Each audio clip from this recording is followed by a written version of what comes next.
On Wednesday, May 28, 2008, 40-year-old Moira Jones had plans to spend the night at the home of her beloved Paul Thompson after work. She brought along a suitcase with a change of clothes and other necessary items. However, in the evening, an argument erupted between the couple. After the quarrel, Moira changed her mind about staying and decided to return to her own home. Around 11 p.m., the woman left her fiancé's house, but she never made it home that night. Moira lived alone in her own apartment with a picturesque view of the park in the city of Glasgow, Scotland. She had moved here from London back in 2003 when she got a new job. Ms. Jones held a leadership position in a company specializing in the production of non-alcoholic beverages. She enjoyed living and working in this scenic city with its numerous parks and green spaces for relaxing in nature. During her time living here, Moira had made many new friends. The woman appreciated the sincerity, friendliness, and sense of humor of Glasgow's residents. For about 4 years, she had been in a relationship with a man named Paul Thompson. Their relationship was quite serious, and the couple was contemplating marriage.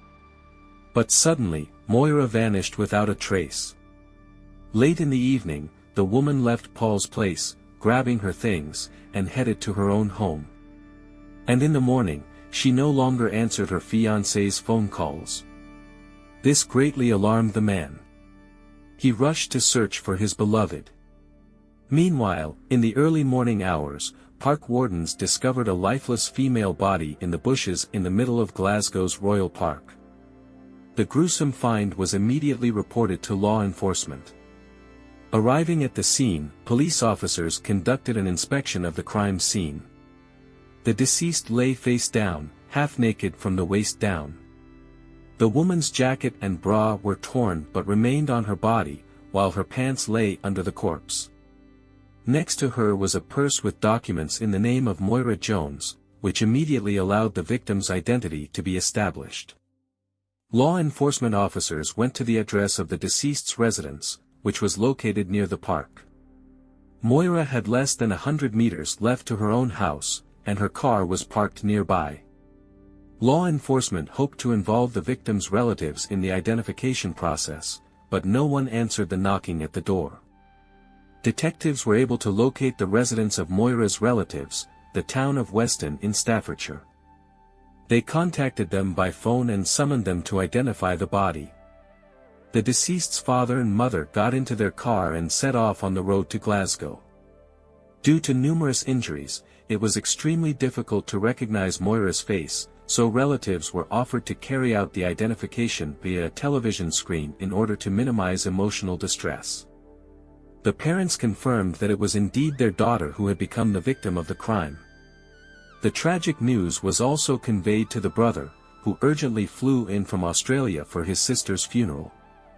At that time, the forensic team was working at the scene of the tragedy, but no clues could be found. Near Moira's car, scraps of a purse strap and women's cosmetics were discovered. Investigators assumed that the attack on the victim occurred near the vehicle, from where she was forcibly dragged into the park and the crime was committed there. Law enforcement officers seized video surveillance recordings from the park and set about reviewing them, while simultaneously searching for possible eyewitnesses to the incident. Moira's lifeless body was sent for an autopsy. The coroner confirmed that the woman had been the victim of a brutal rape and died from numerous injuries. During the collection of biological traces from the victim's body, the DNA of the probable rapist was found. The selected sample was sent to the laboratory for checking against databases, but no matches were found. The first suspect in this case was Moira's fiancé, Paul Thompson, who was the last to see the woman alive that evening. He was summoned to the police station for questioning. It turned out that Paul had no alibi for the time the crime was committed. The man said that after the quarrel, Moira left, and he, feeling offended, stayed at home and went to bed. Waking up in the morning and thinking it over thoroughly, Thompson realized his own wrongdoing and tried to call his beloved to apologize and meet. But Moira did not answer. Therefore, Paul decided to visit her at home and at work, but he could not find her anywhere. Only later did he learn the terrible news about his fiancée's death. Thompson's DNA samples were taken for testing. However, the analysis showed that the man was not involved in Moira's rape, so he was excluded from the list of suspects. Law enforcement officials assumed that the main motive for the girl's murder was sexual violence itself. According to one version, Moira could have simply accidentally stumbled upon a maniac who went out hunting that night. Having satisfied his perverted desires, he deprived the victim of her life in order to avoid unwanted witnesses. Detectives compiled a list of all registered sex offenders living in Glasgow. The list included 22 names that needed to be checked. Investigators conducted interviews with each of them, took DNA samples, and examined their alibis at the time of the crime. Most of the suspects had a reliable alibi, and the DNA test results excluded their involvement in Moira's murder. Then the police expanded the search circle and began checking all the thieves and rapists living in this area. However, even here, the murderer's trail could not be found.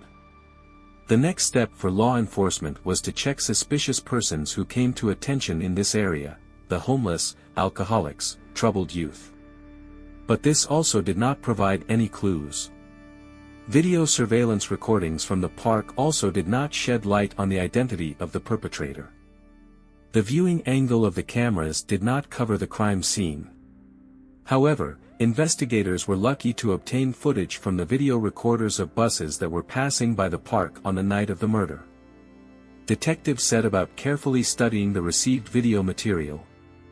In the frames, it was possible to discern how Moira Jones enters the park at midnight, accompanied by an unknown man, but does not come out of there again. And some time later, the cameras recorded a suspicious subject of a sturdy athletic build leaving the park alone. The unknown man left the territory near the Baptist church at approximately 2:15 a.m. He immediately drew the close attention of the investigation and was considered as the probable killer. Law enforcement continued to thoroughly analyze the video recordings, hoping to find at least some additional details that could lead to the criminal's trail. In parallel, another group of operatives carried out a door-to-door survey of residents of houses adjacent to the park. Most of those interviewed did not hear or notice anything suspicious that night. One of the women said that around midnight, she heard a loud shriek that was suddenly cut off. Two more couples who were walking in the park heard some screams. And one of the taxi drivers even said to his partner, upon hearing a blood-curdling female wail, "If a crime happened here today, then we have just become its witnesses." Despite the late hour, there was still bustling life on the street, but none of the witnesses called the police for help or tried to save Moira. In the end, long-awaited luck smiled upon the investigators when the door of one of the houses was opened by a woman of Czech origin named Lucy Peklova. Her testimony turned out to be extremely valuable for the investigation. It turned out that Lucy shared an apartment with a certain Marek Harcar, whom the kind-hearted woman had sheltered out of pity. 33-year-old Marek was a former soldier from Slovakia, had a strong athletic build and was fond of kickboxing. A year ago, he worked with Lucy in Liverpool, where they met, but then their life paths diverged. When on May 18, 2008, Harcar found himself in Glasgow without a roof over his head, he turned to Peklova for help. The soft-hearted woman agreed to shelter Marek until he found a job. But Harcar did not even think about getting employed. Instead, he abused alcohol, behaved obscenely, and watched pornographic films around the clock. Lucy was frightened by such behavior of her roommate. She dreamed of getting rid of Marek as soon as possible, but she was afraid to kick him out the door. On the eve of the fateful evening of May 28, Harcar got drunk and behaved inadequately once again. Around 10 o'clock in the evening, he left the house, mentioning that he was going in search of prostitutes. Marek returned only at 3:15 a.m. Lucy was already asleep by that time and did not see the condition the man arrived in, she only heard the creaking of the front door. The next morning, Harcar behaved extremely strangely, as if something terrible had happened. Frightened and confused, he hastily gathered his things and fled the apartment without saying a word. In a hurry, Marek even left some of his belongings behind. Upon learning about the tragedy in the park, Lucy Peklova immediately suspected something was wrong and decided to share her suspicions with the police. Law enforcement officials found out that Harcar had bought a ticket for the next flight and flew to the Czech Republic, from where he took a bus to Slovakia. The further trail of the fugitive was lost. Examining the things that Marek left in Lucy's home, investigators noticed traces of blood on his leather jacket. Detectives seized some of the suspect's personal belongings, including his toothbrush, and sent them along with the bloody jacket for examination. Comparison of DNA profiles confirmed that Marek's genetic material was identical to that found during the forensic examination of Moira's body, and the blood on the jacket also belonged to the victim. Moreover, among Harcar's belongings, some personal items of Moira were found, a broken phone and a camera. Apparently, the killer grabbed them from the crime scene. The court issued an arrest warrant for Marek Harcar, and the police launched an international search for the criminal. On June 18, 2008, he was detained in the village of Nalipkovo in Slovakia, where he was hiding with acquaintances. The suspect was extradited to Great Britain. Marek was charged with the murder, rape and robbery of Moira Jones, but he categorically denied his guilt. The trial started on March 12, 2009 in Glasgow. Harcar never admitted his guilt on any of the charges. At the trial, the prosecutor noted that the defendant had moved to the United Kingdom back in 2007 and worked for some time in Liverpool. Marek arrived in Glasgow 10 days before the tragic events and stayed with an acquaintance. He immersed himself in drinking, behaved indecently, and had an unhealthy obsession with sex. On that fateful night, Harcar went to the park in search of prostitutes in order to satisfy his lustful desire, but apparently did not find any willing participants. Somewhere around 11:30 p.m., just as Marek was leaving the park, Moira Jones got out of a car parked nearby with a huge travel bag. The girl was heading home, not even suspecting what insidious intentions the stranger had towards her. Driven by blind passion and the desire for easy profit, Harcar attacked Moira and forcibly dragged her into the park. This horrific scene was captured by surveillance cameras. The man significantly surpassed the petite woman in both height and build, so Moira had no chance of putting up a decent resistance to the aggressor, whose appearance fully matched Marek. According to the prosecution's version, once in the park, the attacker brutally beat and raped the defenseless victim, and in the end robbed her. Around 2:15 a.m., Harcar left the crime scene. According to Lucy Peklova, he returned home an hour later, at 3:15. In the morning, the suspect behaved extremely unusually. He was not drinking, seemed frightened, and hastily fled, leaving some of his things behind. The DNA examination became the main evidence linking Marek to Moira's murder. The autopsy showed that the girl's death occurred around 2 o'clock in the morning. So, after the attack of the inhuman, she remained alive for about 2 more hours. If any of the eyewitnesses who heard Moira's screams in the park had not been afraid to intervene and called an ambulance, the young woman's life probably could have been saved. However, unfortunately, no one dared to come to the rescue at the moment of mortal danger. Moira died alone, doomed to a slow and painful death due to the criminal indifference of random witnesses to the tragedy. The news about the horrific details of the murder and the lack of humanity in those who could have helped but got scared became a real shock for Moira's family and friends. The family was not only grieving the very fact of the tragic death of their daughter and sister, but also the inhuman suffering that the victim had to endure in the last minutes of her life. According to the autopsy results, Moira Jones received at least 65 injuries, although the exact number of injuries could not be established due to the scale of the beating. The killer, like a wild beast, attacked the defenseless woman, inflicting numerous blows with his hands and feet all over her body, literally beating Moira to death. From the brutal beating, the victim's face became almost unrecognizable, a broken nose, split lip, knocked-out teeth, and continuous bruises.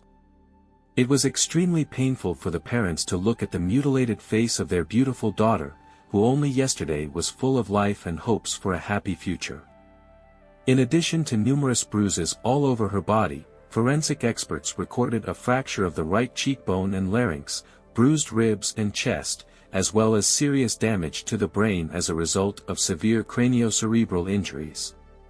The direct cause of Moira's death was head and neck injuries, although the girl also received other life-threatening injuries. At the trial, the coroner drew the jury's attention to the hemorrhages in the victim's eyes. This indicated that at some point the attacker tried to strangle Moira. Bruises on the back of the victim's hands and forearms were classic examples of defensive wounds that occur when trying to fight off an attacker. Despite the significant difference in strength, the fragile Moira fought for her life with the beast in human form until her last breath. The coroner noted that no weapons were used during the attack. The killer dealt with the victim solely due to his own physical superiority, inflicting brutal beatings with his hands and feet. As it turned out later, Marek was professionally engaged in kickboxing, which explained the particular cruelty of the attack. In court, the prosecutor presented irrefutable material evidence of Harcar's guilt in Moira's murder. The defendant's genetic profile 100% coincided with the DNA of the rapist extracted from the victim's body. Traces of blood were found on the suspect's jacket, which completely matched the blood group and Rh factor of the deceased. Moreover, in the dwelling where Marek lived, the police found Moira's personal belongings, which he grabbed from the crime scene. Given the particular cruelty of the deed, the brutal murder and brutal rape of a young woman, the prosecutor demanded the most severe punishment for the inhuman. However, the defendant's lawyer insisted on the innocence of his client and even put forward his own version of the events of the fatal night. According to the defense, Moira's murder was actually committed not by one, but by three people at once. The lawyer claimed that the Karam brothers attacked the victim in the park and stole her credit cards. Later, the perpetrators allegedly themselves named the real killer, a certain Jason Mulheron, previously convicted of crimes of a sexual nature. One of his previous attacks on a woman was allegedly very similar to what happened to Moira, with the exception of the lethal outcome. The defense emphasized that Jason lived in the same area as the victim and had no alibi at the time of the murder. Moreover, the suspect allegedly personally confessed to his ex-girlfriend about the deed, directly stating, "It was me who killed that woman in the park." Alarmed by what she heard, the girl immediately reported this information to the police. As it turned out, law enforcement officials carefully checked this version, but it turned out to be false. The DNA test completely ruled out Mulheron's involvement in the sexual assault on Moira Jones. Jason himself categorically denied any relation to the murder and did not admit that he had blurted out about it to his girlfriend. It is quite obvious that the defense simply grasped at straws in an attempt to somehow divert suspicion from Marek Harcar, against whom irrefutable evidence had been gathered. In the end, the Karam brothers, on whose testimony the lawyer relied, admitted that on that night they did indeed break into Moira's car and stole her credit cards, but they never saw the girl herself. The thieves completely made up the story about Mulheron's murder in order to avoid punishment for theft. In his closing remarks, the defender urged the jury to doubt the reliability of the DNA examination and to acquit the defendant.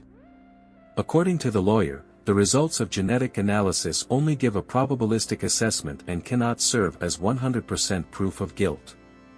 Therefore, DNA tests should be treated only as one of the elements in the overall evidence base. However, the lawyer's attempts to question the importance of DNA examination caused outrage among all participants in the process. As the prosecutor stated in response, the probability of error in genetic identification in the Harcar case is only 1 chance in a billion, so there is no point in talking about any inaccuracies or accidents. Before arriving in Great Britain, Marek had already been convicted 13 times in his homeland, and 4 of these episodes involved violent actions. For his crimes, the attacker spent many years behind bars. The justice system, unfortunately, was unable to timely discern the potential threat from the repeat offender and allowed him to move freely between the countries of the European Union. According to Marek's friends and acquaintances, the man had always been known for his extreme cruelty, aggressive behavior, and had unrestrained sadistic inclinations. Lucy Peklova, who sheltered him with good intentions, was simply lucky not to become the next victim of the beast in human form. The trial of the high-profile case lasted 20 days. However, it took the jury less than 2 hours to find Marek Harcar guilty on all counts. The judge sentenced the inhuman to life imprisonment with the right to parole no earlier than after 25 years. Addressing the convict during the sentencing, the judge emphasized, "Your actions that night were marked by simply inhuman cruelty and frenzied rage, which are extremely rare even in the practice of investigating particularly grave crimes." When Harcar was being led out of the courtroom, those present could not restrain their emotions, shouting after him, "He is a real beast." The brutal and insidious murder of the young woman shook the entire British public. Many expressed outrage at the excessively liberal migration policy of the country, which allows criminal repeat offenders to freely cross the border and expose local residents to mortal danger. After the verdict came into legal force, Marek Harcar was entered into the register of particularly dangerous sex offenders in Great Britain. In addition, the court made a decision on his forced deportation after serving his sentence. However, already in November 2016, Harcar was handed over to the authorities of Slovakia, where he will have to spend the rest of his life behind bars. That's all for now. Please share your thoughts in the comments below. Give this video a thumbs up and be sure to subscribe to my channel so you don't miss any future content. Take care and goodbye.